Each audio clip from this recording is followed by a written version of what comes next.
Imagine a space mission organized and managed entirely by students. That's exactly what's been happening in the Columbia School District for the past 26 years. It's called the Columbia Aeronautics and Space Association, or CASA, and it's a truly unique program housed on the campus of Hickman High School. In fact, it's the only space simulation of its kind in the United States. This year's mission, named Harbinger, features students overseeing all aspects of the project. Of course, there's mission control, where students monitor the mission. Spaceship 2, go for ET separation. A space shuttle, where students simulate trips in Earth orbit. And there's a mock-up of NASA's International Space Station, Freedom. A new addition this year is an outpost on Mars.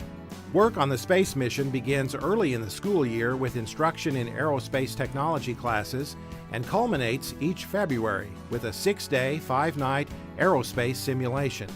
Besides the students who work in mission control, student astronauts fly missions and dock with the space station, while other students work on the space station as medical officers, scientists, and pilots. The student director of the mission this year is Rockbridge High School senior John Gillis, who tells us the students prepare carefully for the mission, but sometimes the unexpected happens. We call it the public mission plan, is brought up by the different mission commanders. So they plan out based on real events that NASA does what they're going to do. And then I work with, we call them the ninjas here, to come up with a private mission plan, which is how we mess that public one up. That's based around different problems to throw at them. And it'll all be realism based. So for example, yesterday there was a solar flare that actually happened a week ago. So we had video explaining about what the solar flare was. We had power go out on station for a little bit, communications were lost for a second, and then it came back up.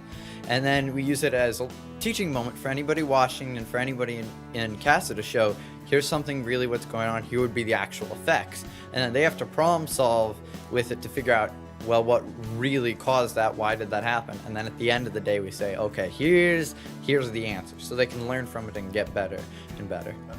The CASA space simulation is entirely student-run. From the construction of the spacecraft mock-ups to the computer systems needed to carry out the important functions of the space station, students acquired the materials and designed the systems needed to make the mission successful.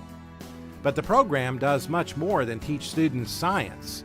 It uses the aerospace theme to provide a broader learning experience. So everybody can come in with their own unique skills, and the whole idea is that they unite around this one mission, this one common goal together. So they do come from all sorts of backgrounds, from science to marketing and public affairs, and they all have to work together to be able to solve these problems, both SOBIes, the simulated ones, and we call them ROBIes, the real ones, of when we're not streaming out or something. So it is a big team effort that no individual person can do it on their own. Innovative programs such as the Columbia Aeronautic and Space Association,